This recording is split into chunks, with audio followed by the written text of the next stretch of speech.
Good morning, ladies and gentlemen, and welcome to the Coffee with Craig show. We'll be talking about commercial real estate in Central and Eastern Europe. Good Thursday morning, ladies and gentlemen, and it's another great day at the Coffee with Craig show. If you were at our birthday party last night at Hard Rock Cafe, thank you for attending. And as you can see, we're here bright and early in the morning, as a normal day should be. Yeah, you sound good for it. Day 2 of 55. We'll see how it goes. This week, this week our daily news is sponsored by Tetris.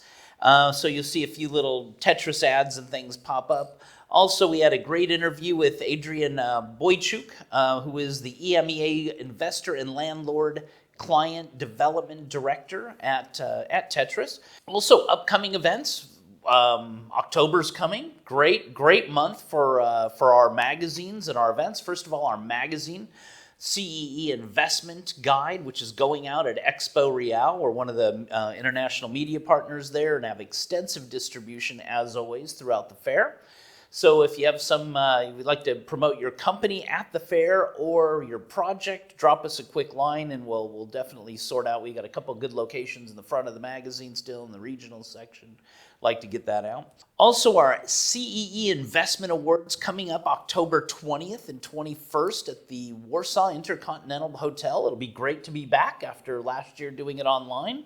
So we have a lot of excitement planned. And a lot of new investors coming. So definitely sign up for that. We've got a few more tables left. A couple of sponsorship opportunities still available. So if you're interested, let us know right away. Shortlist coming out. Shortlist is ready. Shortlist is ready? We'll go through that tomorrow, I think, in more detail. Coming out tomorrow. So definitely book anything before the shortlist comes out, because after it comes out, usually everything's gone. We have limited seating in the ballroom this time. We can't put as many as we would like to put in or as we put in the past, and for safety and health reasons. So good on that side, and we'll have that. And now we'll just jump right into the commercial real estate. Exciting news in commercial real estate and the highlights from EuropaProperty.com. Winston Norman, good to see you. Nice to see you again, Craig. In good form, and ready to go. So we'll take a quick break, 20-second break, and we'll be right back with the news.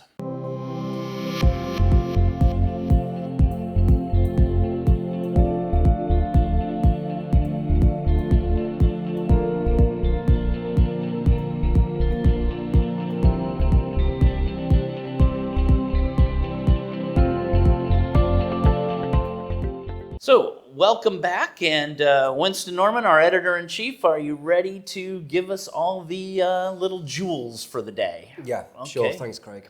Okay, we'll start today, and AMP and InPost Courier are the best delivery options, says a report. The report is by the Polish Gemius e-commerce report for 2021 that says AMP InPost are the leading shopping delivery services in Poland, and they're the most popular option, with 77% of all online shoppers. Wow, that's a lot. So they're the biggest player there.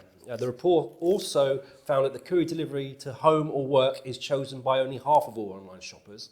And furthermore, delivery by AMP InPost has become the most popular form of online shopping, as confirmed by 81% of respondents.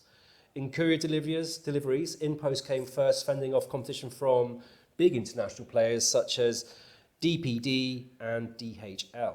And according to Rafał Brzozowska, the president of InPost, he says that InPost courier deliveries are the most popular option for online shopping delivery, 30% of the votes. We are pleased to have been picked ahead of some of the world's giants in the courier delivery market, namely DPD, DHL, UPS and FedEx. These results and the strengthening of AMP's position as a market leader are a source of pride, but also an incentive for further work and raising the bar. And just to close here, AMP InPost is the most ecological form of online shopping. The analysis of the InPost showed that ordering a parcel by AMP reduces CO2 emissions by up to 75% compared to direct delivery. And in 2020 alone, deliveries to AMP InPost reduced CO2 emissions by over 180,000 tonnes. Further development and optimization of the AMP InPost network will reduce car traffic in cities, which will translate into improved air quality and climate protection. So it's win-win for them at the moment, isn't it? Yeah, well, 180,000 tons. That sounds like a lot of air pollution saved. Right. Or clean air, finally. Yeah. Their carbon footprint is, well, just helping out. And the few times a week I get up early enough, I'm on the balcony having a coffee. There's always the InPost guys there, and they're doing several deliveries at once. So Yeah, they're all blocking the everyone. truck's either there or pulling Blocking up, everyone blocking in. everyone. Yeah, blocking everyone. I can't go to work that early then. Yeah, That's why the CO2 emissions are down. Exactly. Yeah. Moving on, and there's a report by Savids that says European logistics is set for another record year. So good. So after a very good year this year, the good signs are continuing, and it's on track for another good year. And investment volumes and take-up activity are already in excess of the 5-year averages at this half-year point. Take-up in Poland, for example, in the first half of the year exceeded 3 million square meters. Wow, that's a lot. Yeah. In the first time in history, and was higher than France, UK, and Spain. So that just gives you an idea of how big and how busy it is here on that front. That is big. Yeah. Yeah. Just focusing on the investment volumes, European logistics reached 22.5 billion euros. This is for Europe. During the first half of the year, and the investment volume is 64% of the record volume of deals registered for all of 2020 and represents a 60% increase on the 5-year first half average. So again, lots of activity and lots of good movement moving forwards. And Savile reports that the record volumes of deals and leasing activity is a result of the 5 years of growth in 18 months as COVID-19 accelerated structural changes that led to a huge expansion of online retail. Leasing activity combined with constraints on available land means vacancy rates across Europe continue to creep downwards. Okay, good. So it's across the board there, just more development, less space. Right. We all know where that's going. Yeah. And just to close with this, according to Marcus de Minkwitz, he's the head of the EMEA Industrial and Logistics Department at Savills. He says the drivers of low supply and high demand in the occupational market show no signs of changing in the medium term, which in turn will allow investors to underwrite their acquisitions with increasing rental growth assumptions. Right. Not enough drivers, right?